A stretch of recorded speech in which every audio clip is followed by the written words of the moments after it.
Hi, my name is Paul J, and I'd like to take you through some terrific results achieved by a very specialised team called Service Excellence, whose task was to implement ITIL, KCS and ISO 20000 governance processes into a large blue chip financial services company based in Sydney, Australia. This presentation was performed in 2008 at the National ITSMF conference in Canberra, Australia. And since then, we've had the opportunity to present this in numerous different forums. So I thought I'd take this opportunity to share it with you also.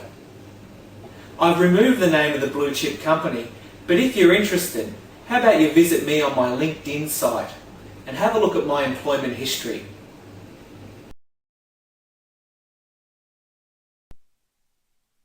This is part 4 of a presentation that has 11 parts in total, but this part is what we would consider the gem.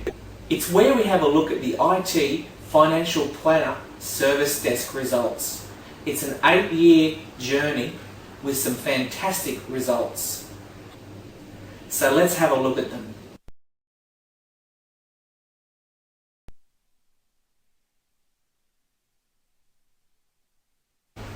Before we start, let's have a quick overview of the Financial Planner IT Service Desk. The Service Desk structure is broken down into 4 specialty streams, and it's responsible for first and second level support. First level support handles inbound calls and has a 20-minute limit. Any calls that cannot be resolved in the first 20 minutes are then escalated through to second level, where they will make an outbound phone call and try to resolve the issue. Any calls that are not resolved by the second level on the service desk are then escalated through to the third level production support areas. Third level production support areas will then escalate through to fourth level development areas. Now, depending on the contract or the type of service, the service desk can either escalate directly through to external suppliers, as well as the third and the fourth level support areas. Firstly, they are the single point of call for IT support for financial planners. There is about 35 committed full-time staff to support, who take around about 100,000 calls per year. The size of the customers, which includes financial planners and their staff, is estimated to be around 12,000. And the service desk currently supports over 40 applications. The best way to demonstrate the results achieved by the Financial Planner IT Service Desk is by using a graph. The bottom axis of this graph represents each year that the results were recorded. So these results span 8 years, starting in the year 2000 and finishing in the year 2008.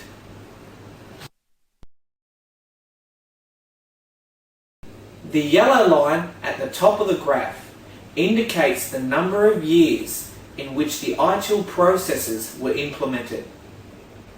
And due to continual improvement, we expect that this line continue on throughout the years. So we started our ITIL journey just at the end of 2001. The green line represents the journey in which we implemented KCS. KCS stands for Knowledge Centered Support, and we started our journey for KCS around about midway through the year 2005. And like ITIL, KCS is also subject to the continual improvement process.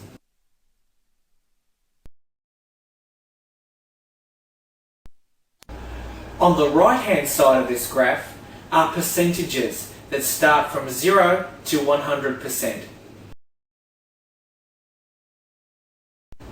The blue line represents the planner satisfaction scores achieved each year. These metrics are received from annual surveys in which the planners are asked to rate the quality of the service provided by the IT service desk. These metrics indicate the percentage of financial planners who rated our service good, very good, or excellent. Now, financial planners actually pay for our service via a percentage of their commissions that they receive. And in the year 2000, it was clear by these figures that they felt they were not getting value for money. You can see in the year 2000 to the year 2002, less than 20% of planners considered our service to be good, very good, or excellent. This means that 80% of financial planners considered our service to be poor or unsatisfactory. Now, these results were a considerable wake-up call for the newly appointed IT support manager named Steve Miller. And it was around this time when Steve was attending a regional financial planner conference that he was requested to sit in a room, and one by one the financial planners in that area told him what they thought of his service. Now that was what I call pressure. And in those days, it was not uncommon to receive bills from financial planners charging us for the downtime they suffered because of poor IT services and IT support. So it was clear to us that our customers were not very happy. But Steve Miller, being one of the few ITIL masters in Australia at that time, gathered his troops together, sent them on formal ITIL training courses, and over the next 2 years implemented the ITIL processes, having some fantastic results. By the year 2005, an external benchmark placed our IT service desk in the top 10% in Australia and New Zealand for ITIL process maturity. The customer satisfaction scores skyrocketed to over 80% in just a few years and continued this upward trend to over 90% by the year 2008. So in the year 2000, our customers could have been considered adversaries to our service, but by now, in the year 2000, they would now be considered advocates.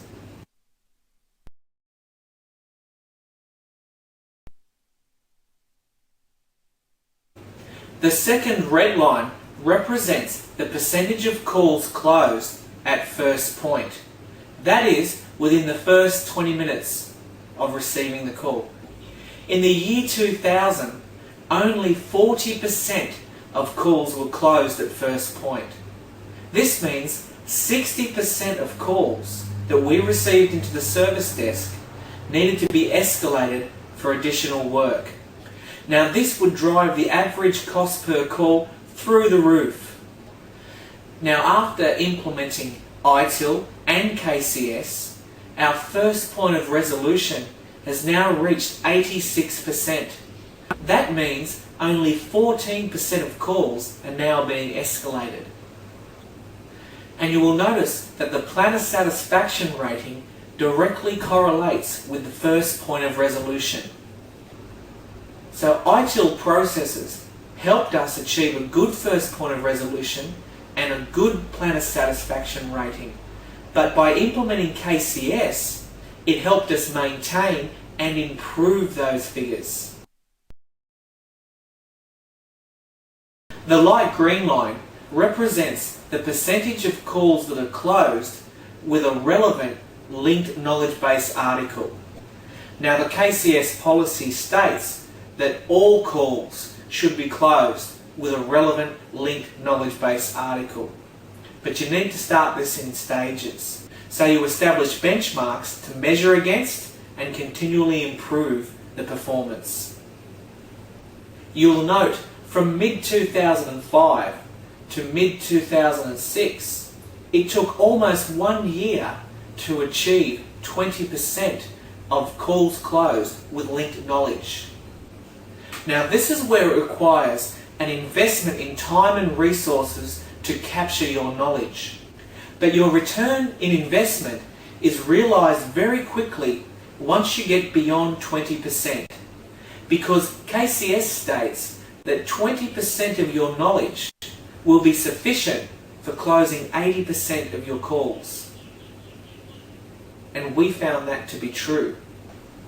As you can see by our results, that by mid-2006 to the beginning of the year 2007, we had achieved 80% in less than 6 months. And now, by 2008, 83% of our calls are closed with a relevant, linked piece of knowledge. I previously made mention about the initial investment required to capture knowledge base articles. But this is best highlighted by comparing the volume of knowledge base articles in the system from 2005 to 2008. In 2005, we had just over 230 knowledge base articles. By the year 2008, we had over 9,000. So if we estimate that each knowledge base article took around about 5 minutes to create, this would equate to approximately 20 to 25 working weeks for one full-time staff member. Now, because KCS distributes the responsibilities of knowledge creation across all people in the support process, this overhead should be easily absorbed by the current staff volumes. So in real terms, and in our situation, if we break that up over approximately 30 full-time staff taking calls, this equates to only 3 full days for each staff member during the knowledge building stages. And in our experience, this knowledge building stage took around about 3 years. So it works out to be 1 day per year per staff member to commit to knowledge. Today, due to the knowledge base maturity, the impact of knowledge creation is minimal. In fact, you'll be surprised by the figures that will follow.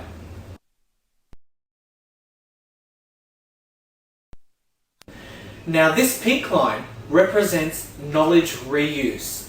We would consider this the cash cow. This line indicates the number of calls closed using a knowledge base article that already existed in the knowledge base. These figures highlight efficiencies and cost reductions in a number of ways. Firstly, it displays a reduction in the number of resources required to create knowledge. The first point of resolution increases as call handling times reduce. Information becomes concise and consistent, which in turn increases quality. And there is also a reduction in reopened calls because the service desk is fixing it right the first time. Staff are more efficient because they are no longer placing the customers on hold and tying up additional resources, asking questions that have already been answered somewhere before by someone within the support organisation. Staff induction times are dramatically reduced. In the year 2000, it would take 11 weeks to get a staff member up to support maturity. Now, coupled with skills routing techniques, we can have a new staff member taking calls in just a few days. This is because 80% of the questions being asked by customers are already in the knowledge base. So by osmosis, the staff are being skilled up by the knowledge base. And one of the most important things to note is that for the first time, you are able to measure the value of knowledge in your organisation. You'll notice a gap between the green line and the pink line. This represents the number of new knowledge base articles created. Over time, we expect this gap to reduce as your knowledge base matures, unless you're introducing new services. So let's recap the results from 2000 to 2008. In the year 2000, we had low first point of resolution and low customer satisfaction, and we had no way of contributing knowledge to call closure. Now in the year 2008, we have an 86% first point of resolution and a 92% customer satisfaction rating. And 83% of all calls closed are linked to a piece of knowledge. And 79% of the knowledge used to close calls were already in the knowledge base. So, to put it simply, in the year 2000, we had poor service and unhappy customers. By the year 2008, we had excellent service and happy customers. Maybe you're thinking, these figures are too good to be true. They must have been achieved by increasing resources or reducing the service offering or its quality. Well, let's have a look at these results against the backdrop of our resources and our service offering. Now, the axis on the left represents a numerical value from 0 to 120. The light blue columns represent the staff volumes for each year. So staff have reduced from 70 in the year 2001 down to 35 in the year 2008. That is a 50% reduction in staff.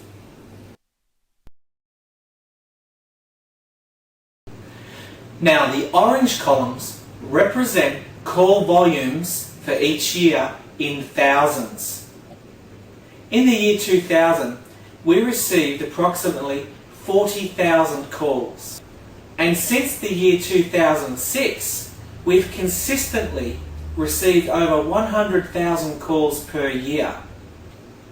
And the increase in call volumes will be explained in the next few slides.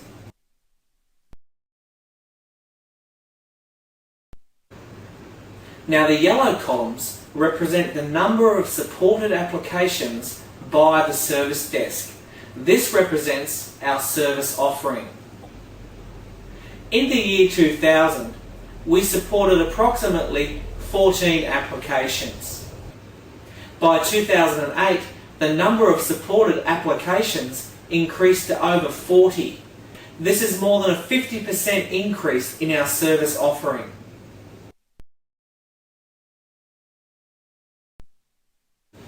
You will notice at the bottom of this graph that there are two parentheses indicating IT Help Desk and IT Service Desk. In 2003, we were more like your traditional help desk. If it wasn't broken, we wouldn't fix it. But survey results around about 2003 indicated that financial planners wanted much more from our service. They wanted full functional application support. So we commenced a training program that provided formal qualifications in financial planning and IT. This helped us transition from IT Help Desk to IT Service Desk. Now we can understand the business needs of the customer and speak in a language common to the customer, and help them use technology to achieve their business objectives. And the customer satisfaction results highlighted that this was a positive step forward for the IT service desk. But this move increased the volume of support coming to the service desk and the complexity of the calls. But it also gave us an agility to start supporting similar products because of the increased skill set.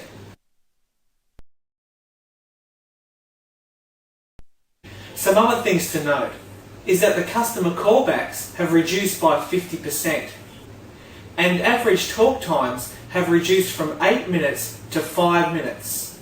And this is in direct contrast to industry trends. I'm sure you'll agree that these are fantastic results. We've doubled our service offering, which has doubled our call volumes, and provided high quality IT services with half of the staff that we did in the year 2000. The quality of our services increased. Call handling times and customer callbacks have reduced. And knowledge is completely integrated into our service and our culture. Knowledge is actively captured, used and reviewed and provides evidence of enhancing the customer experience. The ITIL and the KCS processes are established, effective and sustainable and continually improved each year. And most importantly, the customers are happy.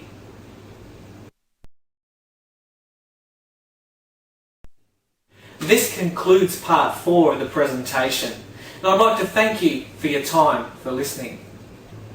And I'll finish up with a quote from the Director of Financial Planning, Advice and Services. "Technology used to be done to me, now it's working for me."